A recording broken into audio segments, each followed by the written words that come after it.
All right, guys, we are back with the P1 Podcast, Episode 2. I'm your host, Derek Heinman. I am Jacob Dunn. Welcome, welcome. It is good to be back. And we're here, Episode 2. Episode 2. Holy moly. We are keeping the ball rolling. Episode 1 still not out yet. Yeah, you'll see it soon, though. We're getting it going, trying to film them all so we can keep that consistent content coming, trying to be the only ones giving you consistent quality content on the collegiate pickleball scene. So tune into us if you ever want to learn about collegiate pickleball. So what do we got for the drinks of the day here? Drinks today? What do you have? You tell me. I've got a limoncello LaCroix here today. Water. Where's the pickleball daddy mug Water. or something? You've got water. We're trying to stay hydrated. The mud water is still in that cup. It hasn't been rinsed out yet. You haven't rinsed it? Nope. It's been a week, dude. Now it is actually mud water. It's actually mud water. I'm just going to hold on to this so I don't keep leaning forward and backwards. So what are we talking about today? What is new in the collegiate pickleball scene? So we had the, what'd you call it last time? SC or something. So we had the NPSC this week, and the NCPA tournament was this past weekend, and yeah, it was very interesting to say the least. What was it, like over 30 colleges came to the events? Yeah, it turned out to be pretty good. I think there were a lot more there than I expected there to be. I think it was like a quiet rising event that we all had heard about, but didn't get a whole lot of press till the last minute. And it was really cool to show up and see, teams that we played all across the country, teams we've played in Texas or only seen on the TV on the East Coast, come all the way out to us for once to play in a tournament, which was a great time. We have the NCPA Pickleball Instagram open here, and they've been doing a great job. It was a cool tournament, very nice venue, and I think that overall he put together a pretty good event. It was very well put together by Noah. What are your thoughts? Yeah, overall, pretty good event. First time like a software was used for all the matches. We usually go to the Duper Collegiates, and that's like they pretty much give you a court assignment, old-fashioned paper and pencil. So this one was done through the Pickleball Den app. Overall, I thought it was pretty smooth. There was definitely a learning gap, but again, similar to the Duper events, that's just something that people will learn over time. And it was pretty interesting. He did send out an email to, I think, all the people that were running the clubs, and he talked about the viewer rate, and he said that there was over 10,000 viewers for the event. So 10,000. And he was like, he made sure to preface in the email that there's usually 3 to 5K viewers per PPA tour event. So it's 2 times more popular, supposedly. Get it, NCPA. I won't think mess we up should, those letters again. It would be interesting to ask him a couple of those stats and what more that looks like behind the scenes. So yeah, and if you want to see that later on, we are going to be having an interview with Noah from NCPA. So stick around and you'll be able to hear all the ins and outs behind the scenes and everything that went together to put forth this awesome tournament. I would say that it was definitely a great time. I definitely liked not playing ML Play for once. I think that was definitely new. I think the format was definitely something we struggled with a little bit, though, because I think it got a little confusing having all the different divisions and then the master division, if you will. And I think it got a little confusing on our part. Once we got to the mixed, we can go into that a little bit. But overall, I think it was a pretty good time. How was your, thoughts going into it? What were you looking at? Well, especially after doing the event, I mean, granted, it is their first nationals event, so they'll change formatting in the future as needed. But we had a pool play with 4 teams total in it, including us, and those ones were to 11 points. I would have liked to seen it go to like 15 maybe, or maybe more sets too, because I'm pretty sure we were early, like we ended early, like an hour early, I'm pretty sure, and the event total was like an hour faster than it should have been, maybe or like maybe it went by 2. Yeah, something like that, where you can get more of an aggressive play against a school. Well, I mean, bridging into the single elimination bracket, we lost in 3 to Samford. Not Stanford, but Samford. Samford. It was my first time knowing about them, which was interesting considering I think most collegiate tournaments we go to, people have just learned about LMU. Yeah, exactly. But I think they were, we didn't know who they are. So, there was a level of like, oh, we should be able to push over these people, right? Didn't really happen, but I mean, it kind of turns out after the event, they're like a really good pickleball school. Yeah, so it's like unknown superstars because we went in thinking we had the game in the bag because we haven't heard of them. yeah. And it was kind of like that one singles player who will just show up and work their way through the PPA kind of. Yeah, well, that's largely why I think UCSD did good, is because we knew how good they were going into this tournament, but they aren't going to a whole lot of events. So, I mean, in the standings, they placed third overall throughout all the schools that came, and that's including Utah Tech, Utah Valley. There's audio on the post. I was pulling up the bracket. That's including Utah Tech and Utah Valley, which coincidentally were the teams that won the Utah regional that we went to. So it was kind of like, it kind of sounded salty that we're like, this Utah regional is like the toughest competition yet, but it turns out it's pretty much true because they are the top teams in the country and they ended up winning those bids. Yep. But so I think that's the overall surprise factor that happened, since this was our first nationals we went to since the original Duper Nationals with 16 schools. We don't know a whole lot of the East Coast teams. Like pretty much every West Coast team we can like rank against ourselves because we know how they play.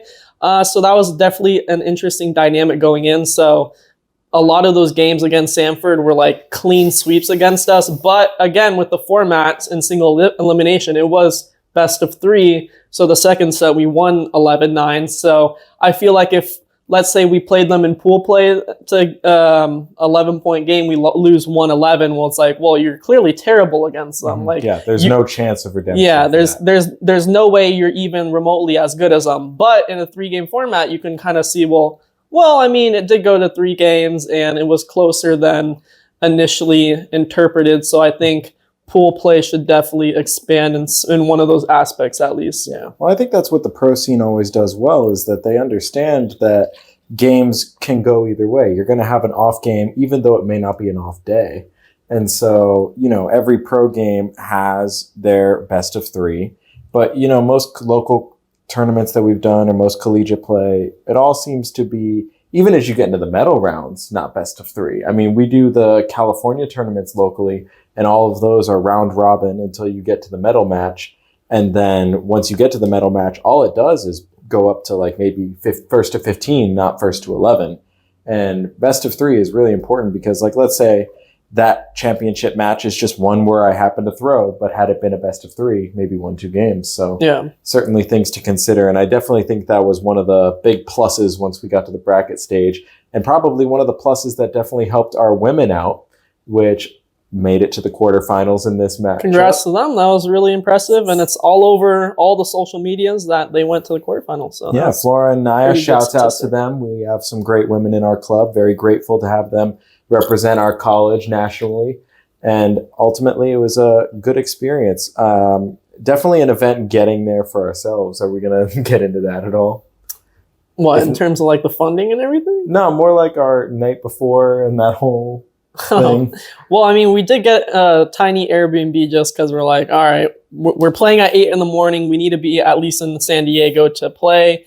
And it's like, well, we don't want to shell out too much money from the club fund. So like, let's get a tiny Airbnb that has like 2 beds or something. It had 1 bed. We got there and it was 1 bed. Very big letdown. And it was overall shabby, but there's worse places. I mean, if you ever went camping, you have a bunch of people in a tent or something. It was basically like camping. So that was an camping experience. Before a tournament. Yeah, and I think that's one thing that's taken for granted to some extent because, with these bigger schools and stuff, like even though it's like pickleball or whatever, like all the schools, you can like afford a pretty big size Airbnb for a lot of tournaments. So that's just one thing to manage with club funds and everything that will be interesting going forward and seeing the level of professionalism in the scene in the future. But yeah, overall tagging to like, I think just wrapping up like the points aspect of the event, it, at least for me, I don't know about you, but like it gave me a little bit more appreciation for the ML Play format just because for that format, it felt like something where you're going to 21 points and you need to pretty much play good throughout, or else it's enough time for a team to get a comeback if they need one, and it's enough time for a team to prove that all right, we're the better team for this match. Yeah. So I think that's definitely one of the positives. And of course, the PPA tour remedies it by, I mean, like championship Sunday, you're playing like you need to win 3 games. So like you can potentially go to 5 full like sets of games. So yeah, I think it leads into an interesting dynamic between team setting with our college and individual settings with the college. Yeah. For example, like, you know, say there's a college that has a very large skill gap between the men and the women, and maybe the men are not that good at all, but their women are superstars, then you're going to go into ML play and that's going to represent itself. And that could be a positive or a negative, because it could be a positive in that if you were doing gender divisions, now you have a chance to show your stuff. You have a chance to win.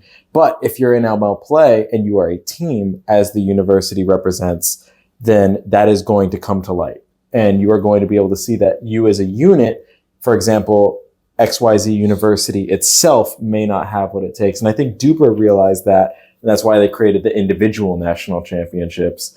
So I think that, yeah, definitely ML play has its applications. And I think in the collegiate scene, did a really cool job bringing out the teams themselves in a similar way that they have their pro teams in the MLP. yeah, I think overall the event was pretty good. And I will say the one thing that could do with improvement, and we'll ask Noah later on, but hypothetically, let's say you have a below average pool play and then you're put in a single elimination against like Utah Tech or Utah Valley, right? You're pretty much going to lose that because, I mean, they went all the way for a lot of those matches. And the point standings is you get 10 points for every win you get in single elimination through men's, women's, mixed, and singles, right? So let's say for one of them, I mean, you get pretty unlucky for that day, but like you're one of the best teams, but you unfortunately go against like Utah Tech or Utah Valley, then you're going to lose out on all those points that teams can potentially get later on in the elimination. So I think there is some like medium field where they can get a balance, a healthy balance of like a team effort with that point system and more individualistic, because we saw a lot more individualistic. Like, I don't know, for example, Dodo Kong won women's singles, but they didn't end up winning women's doubles, stuff like that. So you see that with GCU as well. I mean, GCU has a completely stacked male division, but their female division is definitely lacking. Yeah. I mean, they have Artur and Carter or Kale, all of which playing 5-0 level easily. So highest level of collegiate, but then you have their women who are more like 3-5, 4-0. So it definitely creates a slack. And I think that's something that Noah and the NCPA was trying to remedy with having the Elite 8. So talk a little bit about how that bracket worked, just for those who may be not fully understanding how NCPA was organized. Yeah, so that's how basically where all the individual stats come in and determining what are the top schools. Again, you get 10 points for every win you get in single elimination, not include, or actually no, pool play counted because we got points for that. Yeah, so pool play counts too, and basically the top teams would be playing each other. So, I mean, let's say one of the schools got like 50 points total at the end of the event, but like all these schools are getting 200 points, but the school that got 50 points, one of their teams went all the way and won everything, but then the rest of their teams just lost in the first round of single elimination. Like they wouldn't make top 4, I'm pretty sure, in like Elite 8 and stuff, but they would have won one of the divisions. So, yeah. I mean, that's similar. Like you look at UCSD, I think they got out in the quarterfinals. I have the bracket right here, which is pretty easy. UCSD finished 3rd behind Utah Valley and Utah Tech, but ultimately didn't have the same bracket results in their individual brackets, if that makes sense. Because you have the Elite 8, performed decently there, but ultimately it just kind of creates a different end result than maybe fully represented in the lead up. Not fully sure how the best way to go about that is, but I'm sure there's, always a learning curve. It's the first tournament and they're trying to be different. They're trying to stand out. I think that's what NCPA's ultimate goal is to, among the collegiate scene with Duper and APP, look like someone that's different and worth paying attention to. So overall, think they did a good job standing out as somebody who's a little different from the pack. Yeah, I think overall they achieved what they wanted to. Noah sounded pretty happy, and we'll probably just ask him about how he felt about the tournament overall. But yeah, they're doing good things. And the top 4 teams that, like, I mean, again, what did the top 4 clubs get money, or was it like the individual seeds? I'm pretty sure top 4 gets money, right? Maybe. Based on the top 4 teams get money, and the top 4 were, I believe, 4th place was UVA, the winners of the last Duper Nationals, and then we had UC San Diego, followed by Utah Valley, and then Utah Tech. Yep. So, I mean, if you put a couple heads together, you'd probably be able to predict those standings. I mean, again, speaking not from an East Coast perspective, they probably would put UC San Diego somewhere in the middle or something. I was going to say, shouts out to UCSD coming out with probably what they didn't expect. Yeah, so I mean, a lot of good players. We played a lot of them before. Interesting that their whole club team wore club tennis merch to the NCPA. Very interesting. I'm sure Travis Rettenmeyer would love that. yeah. But yeah, all the schools were required to just wear their club shirts, and they all wore club tennis shirts. I don't know if that's like an inside joke or something. We're gonna have to probably funding issue. Maybe something like that. I don't know, pulling club tennis funds and pickleball funds together. But we'll probably like just reach out like randomly and ask them what that was about. Yeah, that's pretty funny. But I mean, like if they were on the broadcast for the live stream, and like I don't know, I'd imagine if you're just a random person tuning in and you see like club tennis is destroying everyone, not the best look. But God is on everyone's side. It was a very God-centric tournament, that was for sure. Yeah. So. Good representation there. Yeah, I think it was overall a good time. I think it was also an interesting, we were talking about how we had to get an Airbnb the night before. We were talking about how we had to like kind of bootstrap our way to the tournament, even the ones that are only 2 hours away from us. And I think that that's sort of demonstrative of the interesting dynamic between colleges and their clubs. We talked a little bit about it in the last podcast, that funding is a huge question. And ultimately, like if you want to compete in the collegiate scene and stay relevant, you have to compete in the collegiate scene and stay relevant. Yep. And in order to do that, that costs money. You have to make the travel to all the collegiate tournaments. And unlike the pro scene, since collegiate is not developed enough yet, even though it's growing exponentially, there's not sponsorships from all these major companies to the best university teams. So I think that that's a big distinguisher between the collegiate scene and the pro scene. Everyone gets their tournament and travel paid for. Pros get their tournaments paid for. They get their travel paid for by whoever their sponsor is. And ultimately, collegiate doesn't have that luxury. So you may be a college that has a great relationship with their school, great relationship with their financial institution. And so they're able to get funding. Maybe they have parental funding or school funding, allows them to do all this traveling. I know Utah Tech somehow been making it around the country all the time, and I'm sure they have their ways. Maybe that's something we could talk to them about, learn a little bit more about their funding. Whereas for us, it's a little more tight. We have to sometimes hedge our bets. And I think that that's interesting because we are a private university. So necessarily the school doesn't reflect the funds of the club. And that's something that everyone in collegiate is having to tackle. So yeah, definitely an interesting space that a lot of club e-boards have to deal with as the space is growing. Because I mean, like we said on the other podcast, our club was one of the first clubs created in the pickleball scene in general. So very interesting space. But overall, final thoughts on the NCPA tournament. I think it accomplished what it did, and I think it was pleasantly surprising given that it was their very first nationals. Everything could have went wrong. Mostly nothing went super wrong. So yeah, overall good job. One last shout out to our women quarterfinals. So moving on from that, we are going to be talking a little bit more about the collegiate scene as a whole as it's starting to expand, grow bigger and bigger every single year. Only 2 years ago, there was a single duper national tournament. Now there's 3 major organizations with regionals all around the country.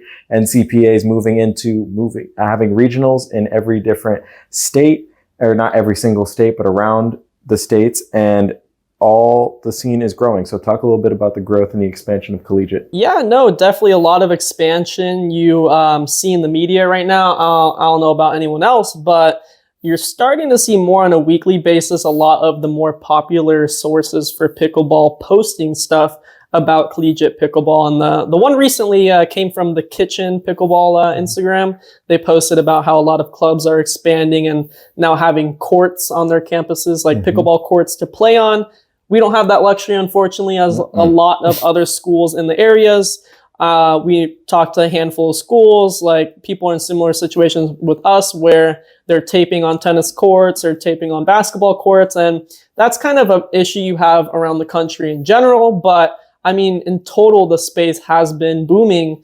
And you have the over 130 pickleball courts in different universities around the country. And just in general, more information about universities being spread around. And I think that has to do somewhat with the credibility of the collegiate brackets. The NCPA is making it all over just local news, national news, stuff like that. And you have the Duper bracket where a lot of players have been coming out of that and been performing on a high level at predominantly the PPA tour. You have Colin Schick, you had Avery Beck debut in singles against Annalie Waters, and you're just seeing a lot more players. You have Kason Campbell with Attic Pickleball doing crazy things in singles, beating a lot of pro players.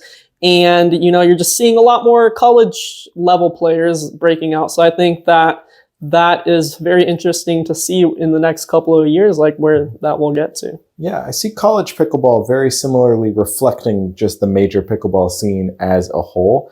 As it gains more players, it gains more traction and it gains more credibility. And I think that making pro pickleball a solidified sport, gaining more credibility has been the goal of all pickleball organizations. And that has only been made possible by the growing number of players. So college pickleball is the same deal. I mean, you have more people playing college pickleball, more collegiate clubs realizing there's a scene and trying to get involved, and more organizations seeing that the future of collegiate pickleball is growth. So they're putting more money into it, with Duper accepting sponsorship from Yola pretty recently. Yola's working with Duper to work on their collegiate scene. And basically anything that the collegiate scene can do to cement itself as real and growing is just going to lead further to its growth. So I think that the future is just going to keep getting bigger and bigger with it. Yeah. I'd say with the success that the NCPA had, obviously they posted that they had over 10,000 viewers. What do you think will be kind of having foresight for the future? What will be the determining factor in getting more viewership for like Duper events and collegiate stuff like that? Because I feel like that's like the next obstacle that has to be passed before it's really like taken serious to a certain extent. Like you have the Duper regionals that get around like 100 viewers and stuff like that. So what do you think is probably a determining factor that would get them over that barrier? Are you talking about Duper specifically, or just, you know, pickleball as a whole? I mean, Duper's like the biggest one that does the collegiate right now, but just like collegiate specifically as a whole to get it more solidified than where it is now. Like, what do you think they have to do?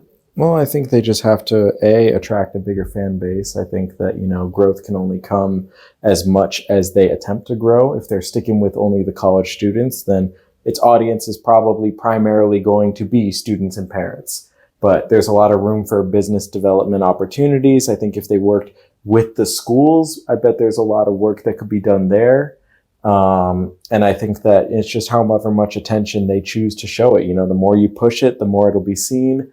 And at the beginning, I think it's going to be a lot more pushing than pulling. You know, I think that the PPA and MLP have a much easier job of pulling a lot more people because, you know, a lot of people are playing pickleball and they have to look to whatever the pro scene is, and that's what there is. And I mean, even the PPA tour and those tours aren't pulling the numbers that I'd assume they want because, like, of all those articles coming out, it's getting less than 1% of viewers that are eligible viewers that of people who play pickleball and stuff like that. So yeah, well, I think a lot of it's also, you know, you see all the comments. A lot of people say pickleball that you post, the comments that you write. Not those comments. We can get into those comments. Actually, that's a great point. But I think that a lot of people think pickleball is a lot more fun to play than watch. Yeah. And so I think that, you know, over time, just like with golf, which probably isn't super engaging to watch, over time, as it gets a bigger following, people are going to watch it more. I mean, playing devil's advocate, is that not necessarily the game of pickleball as a whole, but of where the pro scene is at is at currently, because I mean, in my opinion, like with the introduction of Jack Sock this year, I mean, for me at least, it's become so much more entertaining seeing just I don't know, his interaction with other players, the crowd, his play style, stuff like that. Very hyper aggressive and very poppy. I'd say that's like a very interesting thing to watch. But I mean, what do you think? That could just go into the fact of like the regulation on paddles and stuff like that, like making it, they can make it a faster game. They can make it a slower game. It's just finding that balance, you know? Well, I think the game is moving to be more fast. I think what's separating a pro player from a advanced player is, you know, how fast are their hands, their decision making and stuff like that. So I think that's, you know, the game moving much more towards drive, and then put away rather than, you know, just a drive, drop, or just drop and dink. I think the game's moving a lot quicker. But I think that, like you pointed out with Jack Sock, having attractive characters makes it a much more attractive organization. I mean, that's what happened with Tyson McGuffin. I mean, you look at pickleball players and you have all the pro players like Zane Navratil, Ben Johns, and huge players, but Tyson McGuffin's got the most following. And I would argue that is because he is the most attractive character. He's very fiery, very kind off the court, dad, huge brand that he can get behind, and so many companies backing him up. Jack Sock may be a similar example. So you have cool players in the scene. Maybe more people will come in the scene. But at the end of the day, even with that, you get all the cool players. I think that it's still going to be about legitimizing itself as a sport in the culture. And I think in order to do that, they need to make it look legit. And this can go back to the comments I made earlier that you were referencing. I noticed that the PPA, their footage isn't at the best quality when they're streaming. I don't think anyone actually knows where to find them. Yeah. I don't think anyone knows where the streams are. The footage are maybe HD. Yeah. And I think that no one really knows who their sponsors are. I mean, you look at the NFL, they have Gatorade, and they are Gatorade. That's what they do. That's who they are. That's what they are. It's a long-term, long-standing thing, and that helps legitimize itself. But you look at the PPA, it's no specific network that it's on. There's no long-term partnership that's, you know, cemented and relied on. And the footage just isn't great. And I'm not 100% sure why that is, but ultimately I think these little minor details that may be overlooked are helping just kind of cement itself that pickleball is less important than all the other things. And I'm rooting for pickleball. I'm rooting for the PPA. I want it to be a legit sport, but I think if they can make changes towards, you know, making it just a little more professional, then maybe it would help make it, I keep using the word legitimize, but that's really what it all is about, because you have all these people saying pickleball isn't a real sport. If you try and say to someone, no, pickleball's a sport, look at that, and then they're seeing like SD quality footage on a channel they can't find, then it's likely they're going to stand by their statement. True, yeah. I think that it'll be interesting to see where it goes in the future, because, I mean, I don't really think PPA Tour has too much competition. No one's really watching the APP, unfortunately. So, yeah, it would be interesting to see people like Noah with the NCPA coming out and making big strides with a bunch of companies and being able to network and seeing where that stuff will go in the future. Yeah, I think like a lot of it also, like you said, relies on the players. I mean, you look at the paddle companies. The paddle companies are getting their business from the players. It's not necessarily like them just doing all the marketing themselves. People buy the Ben Johns paddle because it's the Ben Johns paddle. Oh, the Ben John paddle isn't with Franklin anymore. It's with Yola. Great. I'm going to start buying Yola now. Now Franklin is a lot less popular. They have J.W. Johnson, and that's really it. Yola has all these players. So like you're pointing out, I think a lot of it is going to do with who are the players, you know, how marketable are they, and how much work are they doing on their own to push a brand that is marketable. So, you know, taking that back to the collegiate scene, which is what we're about, I think that you have people coming out who are starting to get a little more, you know, known as players in the collegiate scene. I mean, you have, even from schools that aren't super, you know, well regarded in the scene, you have like Nathan Tang, who with ASU, who is standoutedly good and everyone knows him. FYI, ASU placed like what, second to last in the standings in the NCPA. They did place second to last, and they did not have Nathan Tang playing with their doubles team. Yeah, so some more like structured system that, I mean, no one truly knows who the best school is yet in collegiate, I feel like. I think everyone, just like I said, knows who the best players are. Yeah. I mean, you have Artur from GCU, who is significantly better than most of these players, but GCU finished in the middle of the bracket. So at the end of the day, it's relying on the players, and it's, I think, how hard they want to push it. Yeah. So yeah, I mean, that pretty much covers what we wanted to. I think with all that being said, we can just go straight in with the interview with Noah. Yeah, let's hear a little bit about how the NCPA was formed together. Be sure, remember, P1 Podcast, send it to a friend. Let's have a good interview. Thanks for tuning in. I guess first thing, like the tournament overall, it seemed like it was a pretty big success. The NCPA Nationals a couple weeks ago at the Hub in San Diego. So kind of what is your thoughts after the tournament and kind of the maybe changes going forward, what you guys like that happened, like going forward to the future regionals and the next nationals? Absolutely, yeah. So quick little thing on it. Was successful. Did not think we'd have that many, people there. I mean, I think there was at least 200 something players, but then like another couple hundred people, which was so cool to see. But the format was really what we were testing just to see, okay, is this going to work? And obviously to that, there needs to be a little tweaks to it just because it was we want to give people, because we gave them a minimum 5 games per bracket, but we want to make it, we want to give as much as possible. And kind of our biggest thing is the experience. We have the competitive side, but we also have the community side where like the D2 players can come in and just bring everyone together. That's our main goal. So yeah, tweaks, little things to the format to just optimize that. We're sticking with it. MLP format's kind of, I guess, what's been seen in the college world. We're, again, just not huge fans of it. We love the singles aspect being brought in. Exciting to play, exciting to watch. So we're keeping that, but obviously tweaking little things to just optimize the experience. So yeah, on top of that, just all of these regionals, our goal is a minimum 150 players and 15 colleges represented. So yeah, obviously we have projected numbers for each of our 5 regionals, which, depending on how many colleges, like Florida and Ohio will probably be our biggest ones. But yeah, same old thing, just optimizing the experience, making it an inviting place for all skill levels to come out and compete. Cool. Yeah, no, definitely that was fun to play in. I definitely like the pool play. That was really fun to play in with a little group of a couple other schools. Yep. Yeah, to 11 points, I felt like it was kind of short, but if you guys are like expanding and revising, that'll definitely be interesting to see for the future regionals and stuff. Yeah. Absolutely. So in terms of your guys' organization and competing with the other collegiate organizations that are out there right now, like APP and Duper, with your success from nationals, where will you guys like move forward and like further competing with those bigger tournaments? Because like Duper, they're having 68 bids for their nationals now, and kind of the way I view it is they're more like hogging the space in terms of like, I know a lot of colleges have smaller budgets. So I think they're envisioning like colleges just to like spend money to go to them and maybe not have enough revenue to go up to others. So how will you guys kind of compete against them in the future? So yeah, good question. It's a big question.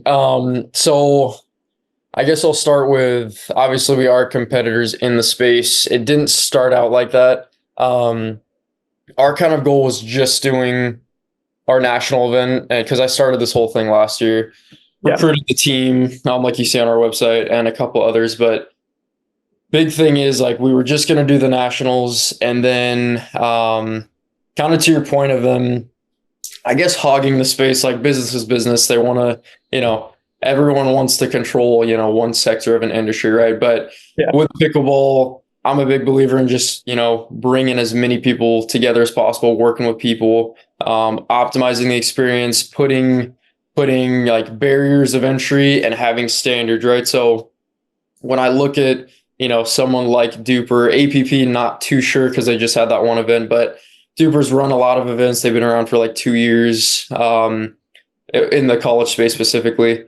And biggest thing and feedback that we got from the players, the pro piece, letting pros come out and compete, that's a huge thing. Just you look at any NCAA sport, if you played Professionally, if you've been signed professionally, you're not eligible to compete. So Yeah. people like UT Austin and NC State, we actually lost them because we were like, hey, Jack Monroe and Colin Schick, you guys cannot come out. So Yeah. they just decided not to come out in general. So it's like we're kind of battling a lot of, I guess adversity in the space just because of our, I guess, standards we're kind of holding because it, like I said, the experience for you guys, just making it as, proper as possible, like an actual sanctioning body should. That's our main thing. So, obviously with that being our first event, little tweaks, like I said, but, yeah, so on top of that, we were just going to do the nationals. They tried to recruit, I guess, our organization kind of, yeah, recruit our organization and kind of, I guess, get rid of our name, get them to kind of, or get us to work with them. So it started off nice and then turned into a bit of a more aggressive approach. And I won't go into detail, but it's not someone that we would like to work with, or like, it's just a lot of, let's control everything and we want to own it all. So we decided, as like just graduating college, I would like events run to where they don't just, want my money. They actually want everyone to have a good time and bring as many people together as possible. So that's kind of what we're trying to cultivate and provide. That's why we gave out a lot of travel stipends to the out-of-state colleges. And yeah, they say 68 bids, right? I mean, I don't know how that'll turn out if they just expect players to play, but I talked with a lot of colleges. A lot of them had to pay like $500-600 out of pocket to compete in nationals last year.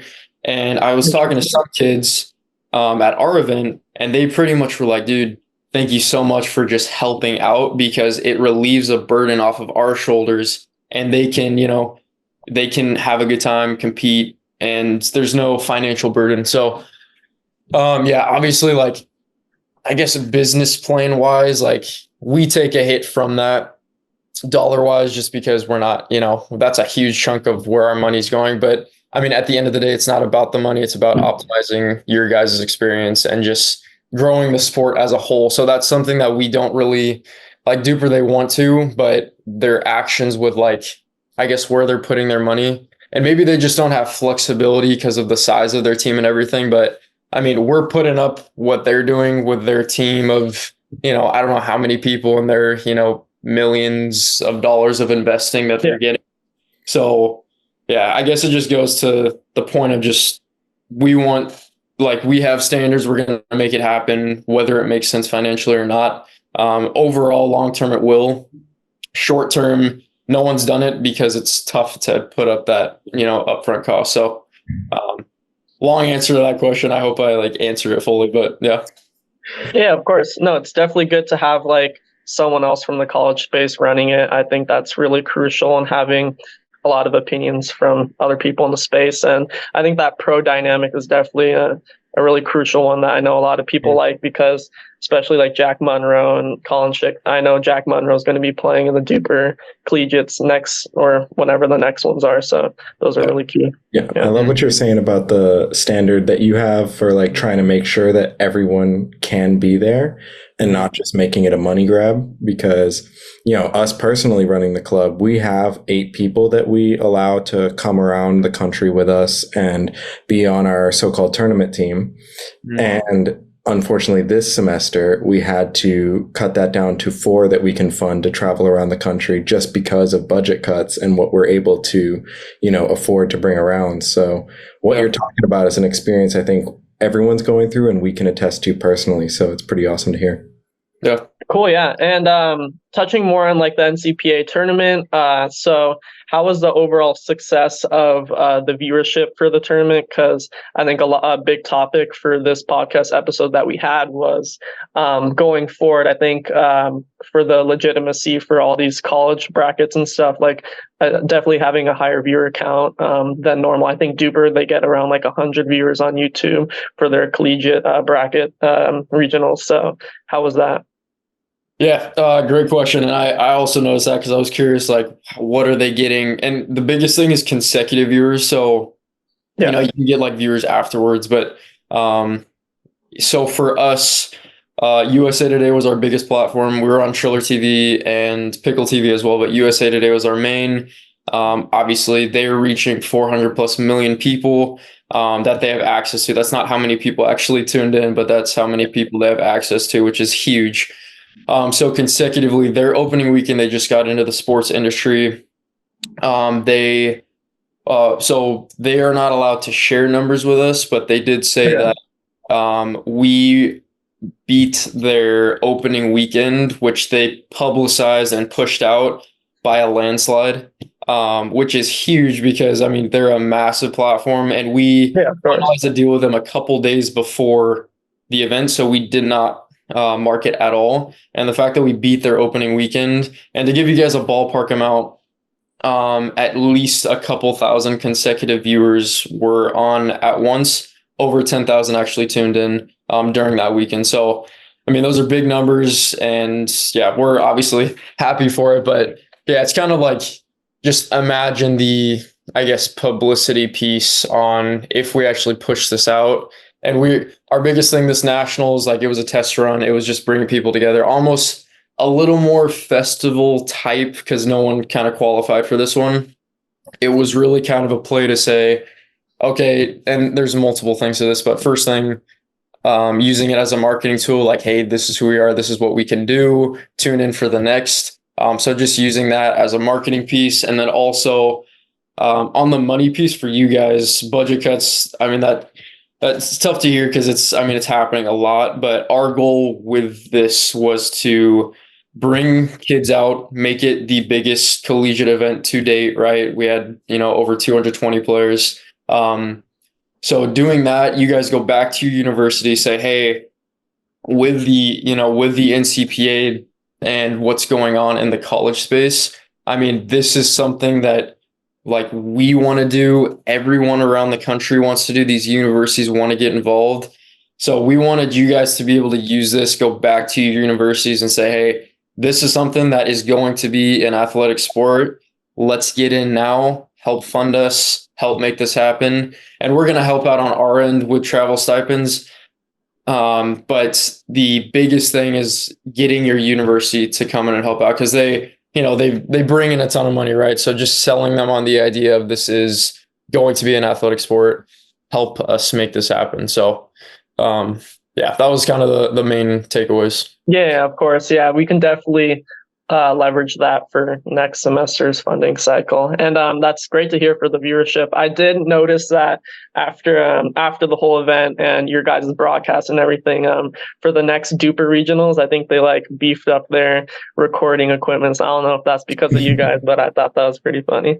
Hey, I'm honestly not surprised. Like because they've been watching us. Obviously, like we are a competitor, but yeah, I mean, at the end of the day, like I'm a big believer just like in myself, in the team. Like I think there can only be, one, like long term in the next couple of years, there can only be one, right?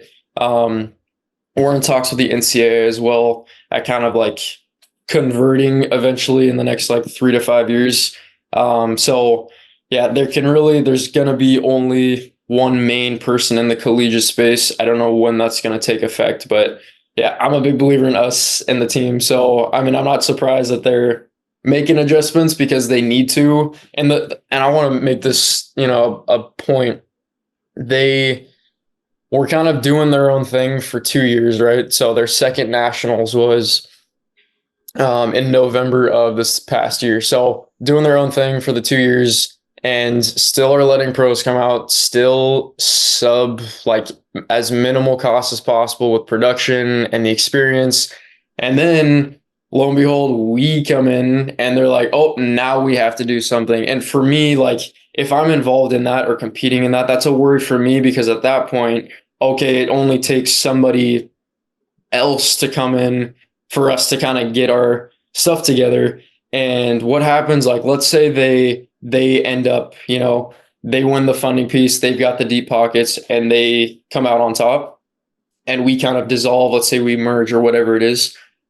I'm worried that if I personally work with them, who's to say they're not just going to go back to what they were doing because financially it makes more sense. That would be my biggest worry.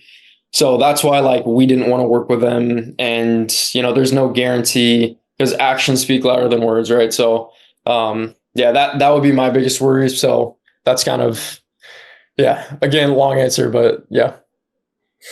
Yeah, no, I think that's great. Yeah, definitely good competition and to increase the quality of the space overall. I think that's definitely good. I pretty much have one final question if Jacob, you had any questions. Yeah, no, I was just curious, like you kind of brushed on it. My main question was, obviously you created this organization pretty fast. I mean, we were at the tournament in Encinitas last year. And so we saw, I mean, I saw what it was, and it was a lot smaller scale than where we got to this year. So I'm curious, how did you make that growth happen in such a short span of time? Was it like connections based, or like, what steps needed to be taken to actually make a tournament at this nationwide scale on national networks come to life so quickly? Good question. So that last event, that was at Bobby Riggs. I think that was in March of last year. So that was separate from the NCPA. I was building, the NCPA. I started it in January and was just to kind of long answer short to put it into perspective. It's been maybe 15 months since the whole thing started. We actually really got traction in, I would say November of last year. I've been putting in 10 to 12 hour days for a year, and I've not made a penny. So for a lot of, I guess, being young, like I have a huge disadvantage just because people look at me and they're like, dude, you're still in college. Like, I'm not going to give you funding. I'm not going to give you money. Like it's hard for people to trust you. Right. So I had to put in the extra hours, recruit, a team of really qualified people that kind of, and I really had to sell my vision and my idea and myself really for them to say, hey, we're gonna, not get paid really at all. Like they're worth 10x of what I'm paying them, but they believe in the idea and the vision and the morality of the whole thing. And so they decided to buy in. So yeah, to answer your question, put in lots and lots of hours to make it happen. And then another big thing as well. I'm a Christian. I, wear it on my shoulder at the event, parade at nationals and everything. I put in a lot of work, but at the same time, there are some people, like the people on our team, USA Today, like those big guys that all like, I would ask them, hey, how did you guys, find us? And they were just like, hey, I just came across you guys, or I saw your interview that had like 150 views on it from, April of last year. And it's just little things that, I truly believe that God is orchestrating things behind the scenes and just making things happen. We're keeping them at the center. We're going to keep doing that. And yeah, that's also why I'm so confident that like we will come out on top and continue to optimize the space and just make it more exciting for you guys. Cause that's the main thing.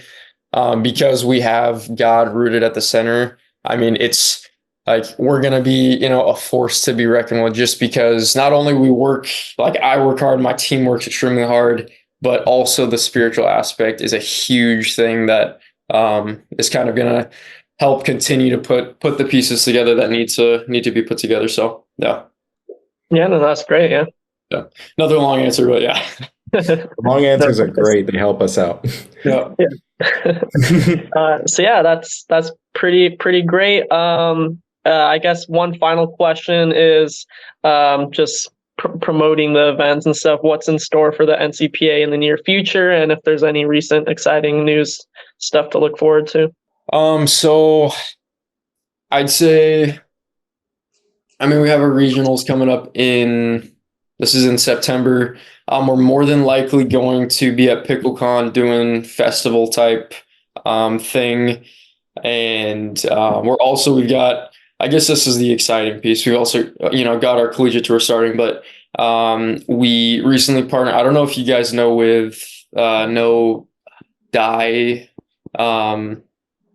what's their name? But you guys know Die, right? The dice. Yeah. College team. Yes. So they're, pretty big in the college space. So we're actually going to be getting them involved.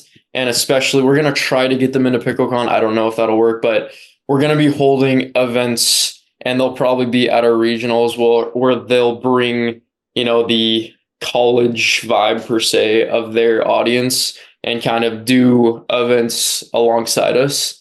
So just, again, optimizing the experience, making it fun. So finalizing a contract with them, or not a contract, just like an agreement with them to kind of work together. And then, so that should, again, optimize the experience. I'm going to say that like till the day I die, but optimizing. So, yeah. Yeah, no, that's great. You guys are revolutionizing the scene. We really appreciate it. Yeah, absolutely. I think it's super important. One of the main keys that we were talking about in our episode that this is going to go on is basically what steps people can take, organizations can take to legitimize pickleball. Because at, the sport at scale, it's still not legit. Even the pro scene is still not considered a full sport. It's sort of in that golf sphere of, is it a sport, is it not, and tons of hate comments and stuff like that. So I would imagine that the collegiate sphere has even more so that issue and that sort of energy given towards it. Like, so kind of like what you're saying about legitimizing it all and making it much more of a solid, like, professional organization rather than a bunch of small startups fighting for the top. Exactly. And in anything, like any industry, everything starts somewhere, right? So pickleball starting at this stage, it's chaos, needs structure, as you mentioned. But what I really like about the college scene compared to the pro scene, so like I'll watch pros, I'm sure you guys have too. The amount of, like, especially doubles, the amount of dink battles are so repetitive. It's like that is what is kind of keeping pickleball like plateauing at this point, because it had huge growth, but the dink battles are ridiculous, and like they go on for like over a minute sometimes, pretty frequently, and it's just very repetitive. It's not great to watch. So with the college scene, what I really like, which I think is going to kind of take pickleball as a whole to the next level, because college is the future. It's going to make it, it's more exciting to watch and everything. The collegiate rivalry is huge, right?